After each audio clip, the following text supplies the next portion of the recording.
Welcome to The Explainer. Today we're digging into a really bold plan for Ghana's future, a brand new, sustainable city built completely from the ground up. But the big question is this a visionary leap forward, or are we just watching history repeat itself? Yeah, just listen to this quote from President Mahama. It really captures the ambition here. A city without kiosks or containers. I mean, that paints a picture, doesn't it? A perfectly clean, orderly city? A huge contrast to the beautiful, organic chaos of so many urban centers. It's this powerful vision of a planned utopia. All right, so let's break it down. What exactly is this grand plan? Well, on November 7th, 2025, the Ghanaian government announced this massive new initiative called the Green City Project. And the name itself says a lot, right? It's all about sustainability and a totally fresh start. And when I say massive, I mean massive. We're not just talking about a new neighborhood here. This is a sprawling 20-year plan for an entire city that will connect the Volta and Eastern regions. The vision includes everything. Orderly streets, smart drainage, industrial parks, modern housing, the whole shebang. And the goal? To bring in a ton of investment and tourism.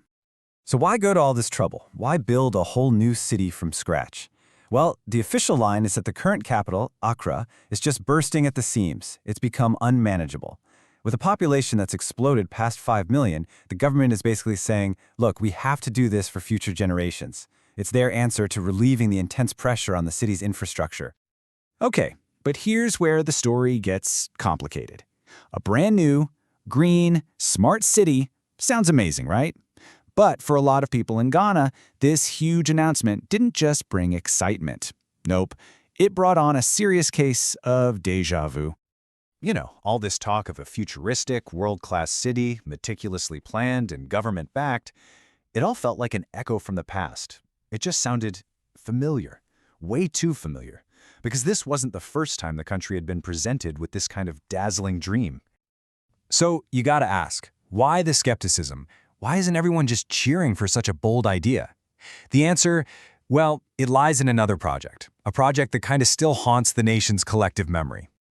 To really get why people are so hesitant about the Green City, we have to jump in a time machine and go back 12 years.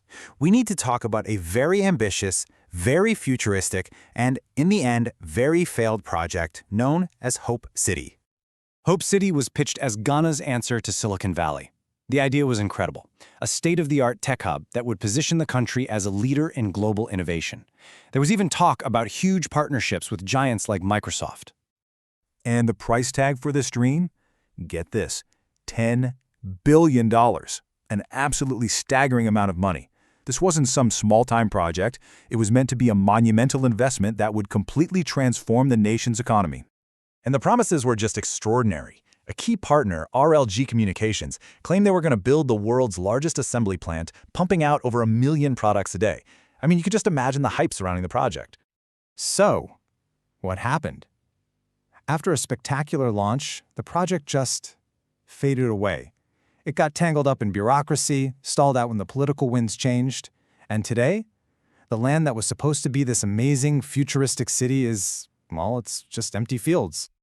And here's the thing, Hope City isn't just a one-off story.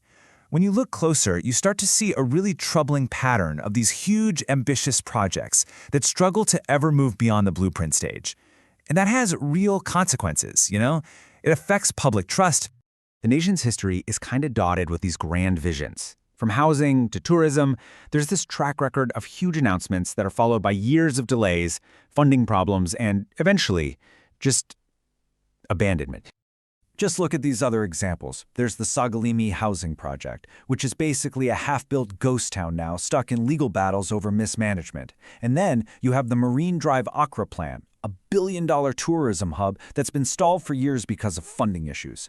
This history of unfulfilled promises creates a really challenging backdrop for any new proposal.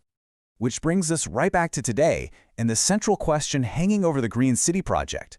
With all this history in mind, can this new project break the cycle? Is this time really going to be any different? Let's weigh the pros and cons. On one side, supporters argued that the government has learned from the past. They're taking a more measured, phased approach this time, starting with feasibility studies and trying to get a wider group of investors. But on the other side, the skeptics are pointing to that very long timeline. They worry the project could just get abandoned after a change in government, and they can't ignore the giant shadow cast by Hope City's failure. And this timeline really highlights just how far away this vision is from reality. I mean, right now, the project is just an idea on paper.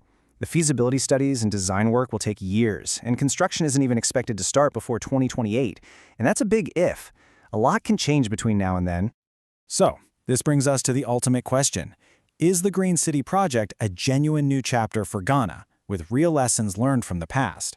Or is it something Hope City 2.0, another dazzling dream destined to become just another field of broken promises? For now, the future of this Green City remains completely unwritten.